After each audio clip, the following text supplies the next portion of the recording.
কিছু কিছু জায়গায় কিছু কিছু সাংবাদিকের কাছে, ধরেন আমি আপনি চাইলে, আমরা কিন্তু এই গত 18 মাসে প্রফেসর ইউনূসের অন্তর্বর্তী সরকারের সময় অনেক জায়গায় আমরা গোয়েন্দা বাহিনীর সাথে কথা বলতেন, আপনিও কথা বলছেন, আমিও কথা বলছি, গোয়েন্দা প্রধানরা আমাদের সাথে কথা বলছেন। একটা জিনিস কিন্তু তারা মেনটেন করতেন, তারা কিন্তু ডিজিএফআই বলেন, এনএসআই বলেন, ডিবি বলেন, এসপি, প্রত্যেকটা প্রধানের সাথে গভীর রাতে আমরা কথা বলছি, তাই না? সেই ক্ষেত্রে কিন্তু তারা কখনো গোপনীয় বা সংবেদনশীল কোনো জিনিস আমাদের কাছে শেয়ার করার নাই। বলছে স্যার হ্যাঁ ঠিক আছে, এটা ঠিক বা এটা ঠিক না, বাট এর বেশি বলতে পারবো না, এটা কনফিডেন্সিয়াল। আমরাও মেনে নিছি, আমি অ্যাপ্রিসিয়েট করি তাদের সেই অ্যাটিটিউড। বাট আজকে দেখি কি, এই ধরেন এই এক সাংবাদিক আমাদের বিতর্কিত, এবং সে কিন্তু ক্লিয়ারেন্স আলা কোনো সাংবাদিক না, সে কি ছাড়লো কি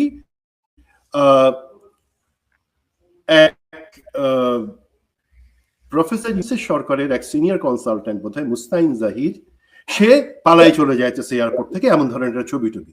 প্রথম কথা হলো মুস্তাইন জাহির ছিল, সে বাইরে যেতে পারে চায়নার ইনভিটেশনে, মানে অ্যাড্রিনাল অনেক হাই করে দেয় ভারতের। আমরা কি ভারতের পারপাস সার্ভ করতেছি? যারা আমরা এই ধরনের কথা বলি, গুপ্ত বর্ণনা ধরনের কথাগুলো বলি, তারা অ্যাকচুয়ালি ভারতের পারপাস সার্ভ করতেছে, অন্য কারো না। এখন এইটা কি ঠিক হবে? ঠিক হবে না।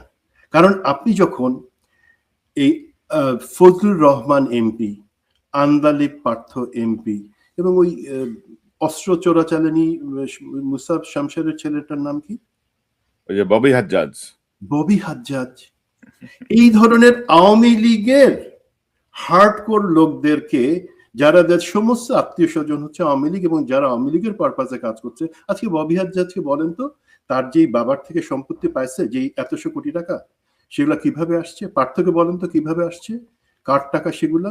ববি হাজ্জাজ তার বাবা যে অস্ত্র ব্যবসায়ী করতো, সে মধ্যপ্রাচ্যের কোন ছোট্ট দেশটার হয়ে অস্ত্র চলাচল করতো?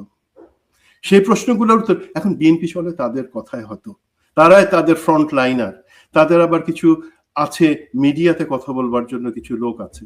এখন এরা যতদিন পর্যন্ত বিএনপির ফেস হয়ে থাকবে বা বিএনপি ড্রয়িং রুম মানে হচ্ছে এরা, ততদিন পর্যন্ত জনগণ সেই বিএনপির বাসায় যাবে না। বিএনপি বা এতদিন যাইতো সেখান থেকে চলে আসবে।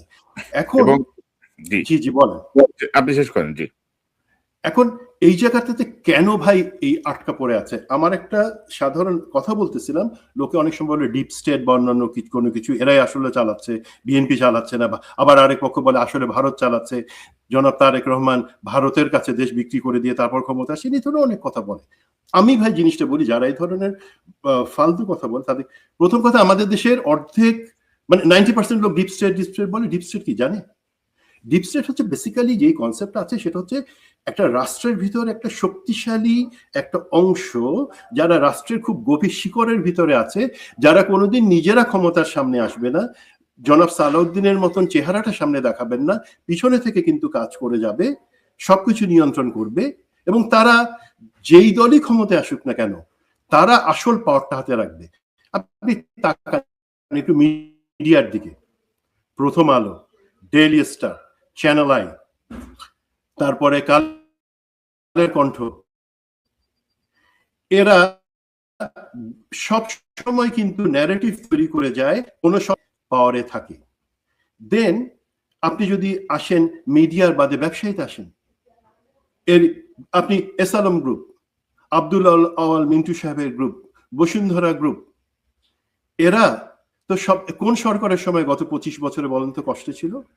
এবং এদের প্রত্যেকে কিন্তু মিডিয়া আছে, এরাই কিন্তু একটা সরকারকে নিয়ন্ত্রণ করে যে সে কোন আইনটা করবে, কোন আইন থেকে সে জুলাইকে প্রায়োরিটি দিবে, সে কি গুম খুনের বিচার করবে, সে জুলাই হত্যার বিচার করবে, নাকি সে ব্যস্ত হয়ে পড়বে কোথায় কাকে কোন গুপ্ত নিয়ে চিৎকার করা যায়? যেন আপনি সুশীল সমাজে আসেন, এই যে সুশাসনের জন্য নাগরিক, সুজন, তারপরে অধিকার, এরা বলেন আদিলুর রহমান সাহেব কিছুদিন সমস্যা ছিলেন।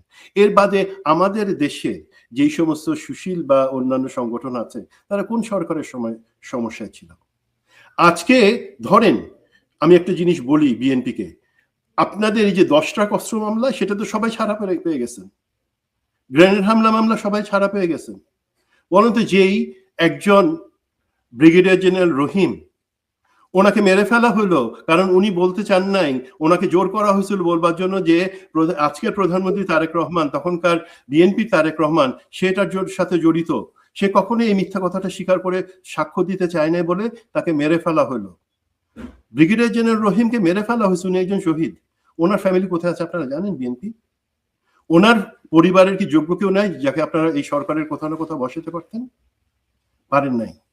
আজকে এই যে জিয়াউল হক যে এই বিডিআর বিদ্রোহের জিনিসটা নিয়ে কথা বললো, এই 6 জন অফিসার, বঞ্চিত অফিসার, যারা এই 17 বছরে এই হাসিনা সরকারকে প্রথম থেকে প্রতিরোধ করে আসলো, যারা জান দিল, তারা কোথায় আছে আজকে?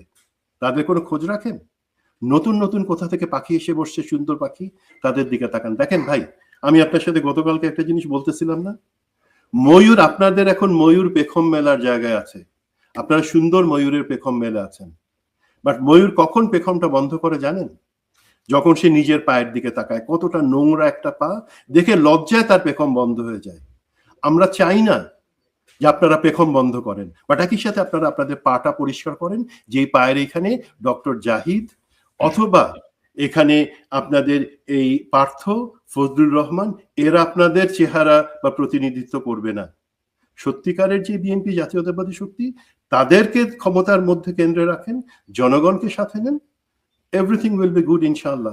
সুমন ভাই, ধরেন আমি যেটা বলছিলাম বারবার, যে পলিটিক্যাল ইম্যাচুরিটি আমরা দেখছি, যে রাজনৈতিক ভাবে যে মোকাবেলা করা বা রাজনৈতিক সিদ্ধান্তগুলোর জায়গাটায় অনেক ঘাটতি চোখে পড়ছে। পাশাপাশি ধরেন যে গুপ্ত সুপ্ত, ধরেন 17 বছর বিএনপি জামাত একসঙ্গে রাজনীতি করে এখন গুপ্ত সুপ্ত করে মারামারি যখন শুরু হয়, এটা হচ্ছে একটা পুরানো কৌশল, যে আমার যেই ঘাটতিগুলো আছে সেই ঘাটতিগুলো থেকে জনগণের দৃষ্টিকে আড়াল করার জন্য আমি অন্য একটা প্রসঙ্গ সামনে নিয়ে আসলাম, মারামারি কামড়াকামড়ি করলাম, এবং আমি বুঝতে পারছি না যে এই কামড়াকামড়ির মধ্য দিয়ে আমি শক্তিশালী করছি আওয়ামী লীগকে ফিরে আসার রাস্তাটা করছি, এবং আওয়ামী লীগ ছাত্রলীগের লোকজন এর মধ্যে ঢুকে স্যাবোটাজ করবে, যেটা আপনি পরে আর কন্ট্রোল করতে পারবেন না। তো আমার মনে হয় যে সরকারি দল বিরোধী দল যৌথভাবে বসে সমস্যাগুলো সমাধান করে রাজপথে এইসব কামড়াকামড়ি না করে দখল পাল্টা দখলে না দিলেই ভালো। কারণ হাসিনার দল যদি ফিরে আসে, হাসিনারা যদি ফিরে আসে, জাস্ট ওয়াইপ আউট করে ফেলবে, মুছে ফেলবে এই পরবর্তী সময়টায়। এতটুকু জ্ঞান নিশ্চয়ই তাদের আছে। আর আপনি যাদের কথা বলছিলেন, আমাদের খুব দুর্ভাগ্য, আমাদের কোনো নেতৃত্ব তৈরি হচ্ছে না। ধরেন আন্দালিবুর রহমান পার্থ বলেন, আমাদের নুরুল হক নূর, আমরা যাদেরকে ভাবছিলাম যে ভবিষ্যতে একটা নেতা তৈরি হচ্ছে, আন্দালি পার্থ, নূর বা এই জাতীয় কিছু নেতা, ধরেন নাহিদের ওই যে সমাপনী ভাষণ খুব ভালো দিয়েছে, এটা নিয়ে তার নেতৃত্বের বা তার ডিসিশন মেকিং এর কোনো সার্টিফিকেট আমি দিতে চাই না, কারণ তারা সরকারে থেকে কি ঘোড়ার ডিম করছে আমরা এগুলো দেখছি। নাহিদ, আসিফ, মাহফুজ সরকার থেকে বের হয়ে এসে বলে যে আমাদেরকে কাজ করতে দেয়নি। তো তোদেরকে কাজ করতে দেয়নি তখন বলস নাই কেন? জুলাইয়ের রক্তের উপরে ভিত্তি করে যে সরকার, সেই সরকারে যে এখনো দেখেন জুলাই ফাউন্ডেশন অর্থাভাবে ঢুকতেছে, এবং যারা আহত শহীদ পরিবার আর্থিক সংকটে ভুগতেছে, চিকিৎসা হচ্ছে না। তো ভাই তখন তোমরা কি করছো? এখন তোমার সংসদে বক্তৃতা ধুয়ে কি আমি পানি খাবো? মানে আমাদের নেতৃত্বগুলো আসছে না। আন্দালিব রহমান পার্থ যেভাবে চাটামি শুরু করছে, আপনি ভাবতে পারেন তার কাছ থেকে তাদের দিয়ে ভবিষ্যতে আমাদের কোনো বড় কোনো নেতৃত্ব আমরা পাবো? নূর তো মোটামুটি শেষ। সে এখন তার গণ অধিকার বাদ দিয়ে সে এখন বিএনপির এমপি, সে এখন আরেক চাটামিতে আছে। নূরের কাছ থেকে আপনি এর থেকে ভালো কিছু আশা করছেন না, মানে ধরেন যে যখন একটা মানে যখন সূচনাটা হয়, যখন আমরা দেখি যে মানে পুলিশের মার খেয়েও সে তার সাহসী বক্তব্য রাখছে, রাজপথে একটা ভূমিকা রাখছে, অর্থাৎ ভাই নেতৃত্ব তো গড়ে উঠতে হবে না আপনাকে ধাপে ধাপে। আপনি তো নেতা কাউকে হুট করে বসাই দিতে পারবেন না, তার একটা ইনভলভমেন্ট থাকতে হবে দেশের সাথে, রাজনীতির সাথে, তার একটা পর্যবেক্ষণ থাকতে হবে, সরাসরি ইনভলভমেন্ট থাকতে হবে। তো সেই জায়গাতে আমরা যেদিকে তাকাচ্ছি আমাদের কিন্তু মানে পরিস্থিতি ভালো না আর কি। সবাই তার ব্যক্তিগত স্বার্থে আছে, এবং বিএনপির একজন সিনিয়র এমপি আমাকে কদিন আগে বলছিলেন যে ভাই ৩০০ জন এমপির মধ্যে ৩০১ জনই মন্ত্রী হতে চায়। তো আপনি এদের কাছ থেকে সরকারের সমালোচনা বা ক্লিয়ার বক্তব্য কিভাবে আশা করেন? মানে আমাদের সামনে আসলে কি আছে আমি জানি না। আমরা জি, অনুষ্ঠান আপনি বিশেষ বিশেষ আপ- আপ- বিশেষ করতে আপনি আলাপ চাইছি। করছিলেন যে এই যে গুম খুন বা অন্যান্য ব্যাপার বা খুনি জিয়াউল আহসান তাদের মামলার ব্যাপারে ভাই, আমরা যতটুকু খোঁজ রাখছি এখন পর্যন্ত চলছে, এবং সেই খুনি জিয়াউল হাসান ইনশাল্লাহ কোনোভাবে পার পাবে না, তার বিচার হবে। সমস্যা যেটা হচ্ছে, বাকি কিছু আপনারা জানেন যে গুম খুনের কারণে ডিজিএফআই র্যাবে দুইটা মামলায় তখনকার যারা মানে কাস্টোডিয়ান হিসাবে সেখানকার আইদার বাহিনী প্রধান অথবা সেই ব্যুরো প্রধানদেরকে যে বিচার কাজ সেটাও চলছে, বাট সেটা থেমে আছে অ্যাকচুয়ালি।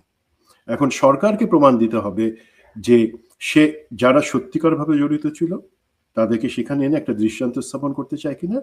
আর বিডিআর হত্যাকাণ্ডের বিচার, সেটা নিয়ে ভাই আমি কথা বলতে চাই না।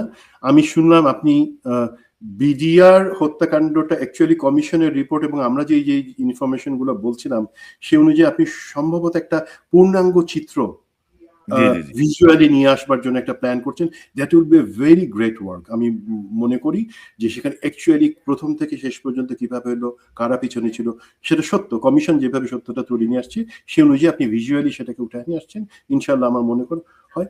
আমার সংখ্যাটা কোন জায়গায় ভাই, সেটা হচ্ছে কি কিছু কিছু জায়গায় আমি একটা অশনি সংকেত দেখতে পাচ্ছি। যেমন ধরেন 111-এর যে কুশীলব হিসেবে জেনারেল মাসুদ এবং জেনারেল মামুন খালেদ, ওনাদের কে জিজ্ঞাসাবাদের সময় যে তথ্যগুলো উঠে আসছে সেটা নিয়ে আমার কিছু প্রশ্ন আছে। এক নম্বর হচ্ছে কি,